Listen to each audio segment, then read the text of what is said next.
안녕하세요. 뻔뻔한복덕바입니다. 구독과 좋아요, 알림 설정, 회원가입 부탁드리겠습니다. 이 투자은행들, 특히 세계적인 투자은행, IB라고 부르는 분들은 상당히 지금 간들간들한 스탠스를 유지하고 있죠. 그만큼 각국의 성장률에 근거한 앞으로의 미래 잠재적인 지표들을 다트하듯이 꽂아 넣는 랭크를 매기고 있는데요. 한국은 상당히 레벨에서 흔들리고 있는 모습 보이고 있습니다. 오늘 IB 투자은행들이 올해 한국 경제 성장률 전망치를 전격적으로 하향 조치하기 시작을 했습니다. 이거 곧바로 경제 불확실성을 고스란히 반영하고 있는 움직임이라 볼 수가 있는데, 오늘 날짜 8일 국제금융센터에 따르면 8곳의 투자은행들이 한국 경제 성장률 전망치를 일제히 낮추고 있는 것으로 나타나고 있어요. 완전히 뒤통수 제대로 까이는 일이죠. 회사별로 보면 그냥 한눈으로 봐도 쏙 들어오는 투자은행들. 먼저 골드만삭스, 황금 양말로 불리는 이 투자은행은 한국 경제 성장률을 2.3에서 2.1로 변경을 했습니다. 낮춘 거죠. 이게 거꾸로 올라가면 아무 일이 없는 건데, 오히려 성장 전망치를 유력한 투자은행들이 지금 낮추고 있다는 거. 쎄한 느낌이 드는 부분이라 할 수가 있겠고요. 이렇게 투자은행들이 한 국가의 성장률을 하향화 시킨다는 것 자체가 이 투자 수요에 대한 움직임에도 영향을 주는 부분이 있어서 상당히 민감한 부분이라 볼 수가 있겠습니다. 그리고 이 JP모건 역시도 2.7에서 2.2로 낮춰버렸어요. 상당히 JP모건은 변동폭이 큰 폭으로 한국 잠재 경제 성장률을 좀 낮췄고요. 그 정도로 한국의 경제 성장률 자체가 불안정한 모습을 가지고 있다는 걸 볼 수가 있고, 노무라증권, 일본의 투자은행, 대표적인 투자 계열인데, 여기도 2.5에서 2.2로 전망치를 하향화했습니다. 이렇게 투자은행 계열들이 한국을 바라보는 관점이 상당히 얼어붙어 가고 있는 모습을 보이는 것 자체가 연말을 지나서 내년도 실질적인 한국 경제 성장률에 빨간불이 들어오지 않을까 하는 그런 느낌을 지울 수 없다는 얘기죠.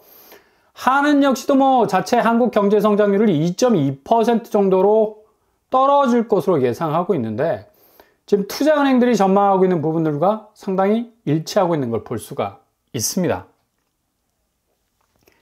근데 이렇게 하향화되는 성장률 전망은 전 세계적인 추세일 수 있으나, 특히 한국은 트럼프 트레이드 효과가 일어나기 전부터 이 조짐을 보였던 성장률 저공 비행의 현상이 고스란히 드러나고 있었던 상황이라서 상당히 약화되고 있는 잠재적인 성장률 추이가 흔들리고 있다는 것을 고스란히 보이고 있죠. 게다가 11월 이후부터 이 몰아닥칠 상황, 가히 허리케인을 방불케 할 정도로 엄청난 파장을 일으킬 수 있는 부분이 될 수가 있겠고요. 예상보다 훨씬 더 둔화 조짐을 보이고 있는 성장률, 곧바로 전반적인 경제 추이에 상당한 충격을 줄 것으로도 예상이 됩니다. 오늘 새벽에 미국이 기준금리를 0.25% 내렸다고 다시 집값이 반등할 거라는 얘기들이 떠돌고 있던데, 정말 기승전 상승이라는 말을 포스트잇으로 딱 붙이고 있는 거죠. 그만큼 완전히 정신세계가 현실을 떠나버린 관점들이 나돌고 있는데, 이렇게 계속해서 집값에 대한 이 펌프질을 하고 있다는 거. 아니, 미국 기준금리가 내려가면 시중은행 주담대금리가 내려갑니까? 기본 경제 성장률 자체가 이렇게 휘청거리게 되면 일단 기본적인 구매력이라는 게 훅 떨어지게 되는데, 아니, 기본적으로 쩐의 힘이 필요한 부분이 바로 부동산인데 지금도 자금이 돌지 않고 있죠. 그러니 거래량이 얼어붙어 가고 있고 매물은 폭주하고 있는데, 당연히 집을 사려는 이 구매력은 자취를 감추게 되는 겁니다. 구매력은 경제력이라는 백업을 통해서 나올 수밖에 없는 건데, 아니, 상황은 미국발 보호무역으로 점철될 쓰나미가 지금 몰려오고 있는데, 여전히 이전에 기준금리 타령이나 하고 있는 거 완전히 물 건너간 전망을 하고 있는 거죠. 결국 집값은 경제적인 여파에 따른 엄청난 변곡점을 겪게 될 것이라는 거고요. 지금은 기준금리가 이미 물 건너 갔다라는 거. 결코 맹렬하게 오르는 시중은행 금리를 제어하지 못할 정도로 엇갈리게 가고 있는데 미국 기준금리 인하가 만사라는 얘기는 정말 이미 한물간 말이 될 수밖에 없다는 얘기입니다. 죄다 집값 올라가기만을 오매불망 바라는 바람이지 이거 지금 실제적으로 돌아가는 판사리가 아니란 얘기예요. 자칫 판단 미스했다가는 아주 큰 코 다칠 수 있는 부분이 분명히 있다는 얘기입니다. 초반에 언급해드린 투자은행들이 제대로 등을 돌리는 이 전망치, 이거 상당히 무겁게 받아들여야 하는 부분은 이제 한국 성장률의 동력도 상당 부분 멈춰설 정도로 약화되고 있다는 사실입니다. 결국 물이 돌아야 방아가 도는 건데 쏟아져야 하는 경기 선순환의 흐름이라는 유속이 약해져서 제대로 돌릴 수 있는 힘을 잃어가는 상황에서 아니 오직 부동산만 바라보는 것이 얼마나 큰 판단 미스를 일으킬 건지는 불을 보듯 뻔한 거 아닙니까? 아니 몰빵을 하더라도 좀 일론 머스크답게 해야지. 이번 주 주식이 그냥 날개를 달았죠. 실적 발표에서 테슬라가 실망스러운 모습을 고스란히 보여주었던 그런 양상, 거의 미국 주식에서 이 엄청난 하향세로 접어들 거라는 예측을 완전히 한 방에 보내버리고 일론 머스크의 럭키 펀치 한 방이 거의 회사 전체를 다시 위기에서 구해내는 반전이 일어나고 있는데 참 이 양반은 물건은 물건이다 라는 생각도 들고 경제적인 산술이 딱 머릿속에서 돌았던 사람이죠. 머스크가 1840억 트럼프에게 쓰고 하루 만에 7조를 땡겼으니까 이건 거의 산술적으로도 투자 대비 얼마를 버는 거야. 그러니 세계 1위 부자로 등극할 수밖에 없었던 건데 이렇게 뭔가 승부를 볼 수 있는 일과 그렇지 못한 일이 있는데 지금 미국 기준금리 인하만 바라보면서 집값이 다시 반등할 거라는 기대가 얼마나 물거품 같은 생각인지는 만약 이런 선택지에 몰빵을 한다면 엄청난 위기를 맞게 될 가능성이 높다는 얘기입니다. 방금 마감을 한 코스피 시장만 봐도 이런 위기가 간접적으로 느껴지지 않습니까? 그렇게 미국 증시가 전날 난리 부르스를 출 만큼 날아올랐는데 한국 국장은 여전히 마이너스 0.14% 빠졌습니다. 올도 외국인 빠졌고 개인 역시도 거의 1,000억 이상이 빠지는 추세로 가고 있죠. 결국 한국 장세가 이로울 게 없다는 판단이 선 건 초반에 투자은행 계열이 한국의 잠재적인 경제 역량에 대해서 뒤로 가는 하락 추세의 하향치를 고스란히 발표를 하고 있는 것과 일맥상통한다고 볼 수가 있는 거죠. 결국 금융시장에서 자본이 빠져나간다는 얘기고 동시에 부동산 시장 역시도 들어갈 자금이 제대로 마련하기 어려울 만큼 진입도 어렵고 빠져나오기도 어렵고 이거 완전히 변비에 걸린 것처럼 상당히 곤혹스러운 상황이 펼쳐지고 있다는 얘기인데 이 진입은 왜 어렵겠어요? 일단 우리은행 같은 경우는 그룹장 여신금리 정결권을 연말까지 모두 몰수를 해버리는 중단 조치를 취해버린 건데 개별 영업점 재령으로 우대금리 등을 정해서 아주 탄력적으로 운영했던 시스템을 완전히 그 권한에서 접근하지 못할 정도로 강도가 높게 제한을 두게 된다는 얘기죠. 사실상 영업점은 가계대출뿐만 아니라 기업대출, 보통 은행들이 가계대출은 꺼려도 기업대출에 대해서는 상당히 관대했었는데 이제 그렇지 않게 됐다는 얘기고요. 기업대출 영업을 중단하기 시작했고 본사에서 속도 조절한다는 얘기죠. 그만큼 지금 대출 상황이 기업으로까지 번지는 양상으로 가고 있다는 걸 볼 수가 있습니다.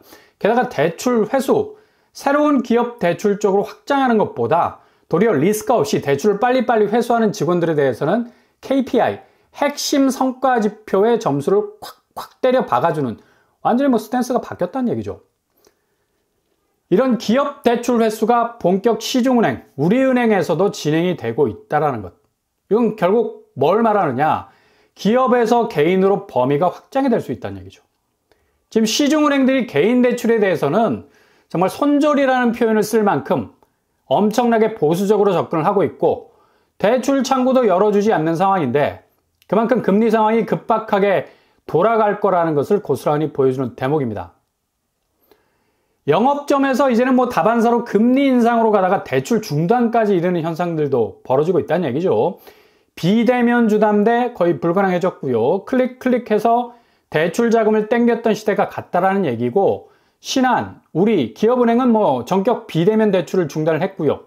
이렇게 되면 그냥 어떻게 해서든 자금을 끌어와야 하는 대출 수요들, 할 수 없이 대출 창구 가서 아쉬운 소리 해야 한다는 건데 신규는 대체로 은행에서 막아버리는 추세인데 게다가 좀 전 우리은행이 기업대출에서 대출 회수를 본격적으로 할 수 있는 업무 능력 보여준 직원에게 KPI 점수를 두둑하게 주는 분위기, 개인 대출에서도 고스란히 적용, 상환유도라는 말로 연말 대출 증가율에 철저한 관리에 들어가 있다는 것을 볼 수가 있다는 얘기죠. 이게 그냥 허투루 했던 얘기들이 아니었다는 얘기죠. 대출 중단, 대출 회수, 정말 우리 두 눈앞에서 실제로 벌어지고 있다는 것. 결국엔 미국 기준금리 인하했다고 집값이 다시 오를 거라는 말들이 얼마나 개인을 위험하게 할 수 있는 관점인지 모릅니다. 이 상황에서 정말 무리해서 대출받고 집을 사게 되면 그냥 엄청난 폭풍을 고스란히 맞을 수 있을 가능성 높아진다는 얘기고, 그러니 절대로 이 시점에선 무리해선 안 된다는 얘기죠. 그냥 아무것도 오히려 안 하는 게 제일 손실을 줄일 수 있는 척도고요.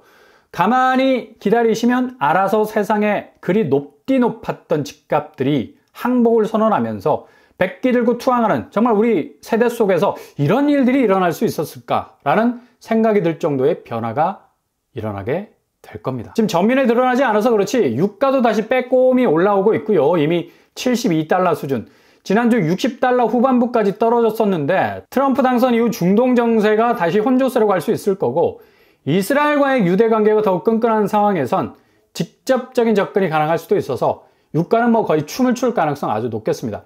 환율은 말할 것도 없고 오늘 한은에서 열심히 방어를 했어도 1386원 정도로 가고 있네요. 결국 두 지표는 물가를 직격할 공산이 크다는 얘기죠. 엄청난 물가 압력은 고스란히 구매력을 떨어뜨려서 집값을 계속해서 하락 추세로 몰아갈 가능성 높습니다. 3주째 주춤하던 집값 모습 11월 말로 가면서 더욱 하락세로 접어들 가능성이 높고, 부동산 시장의 자산 가치는 유례 없이 조정을 대폭 받는 장세가 펼쳐질 것으로 예상이 되니 1주택자, 무주택자들은 반백년 만에 기회를 잡을 수 있는 또 다른 장세가 열릴 수도 있겠습니다.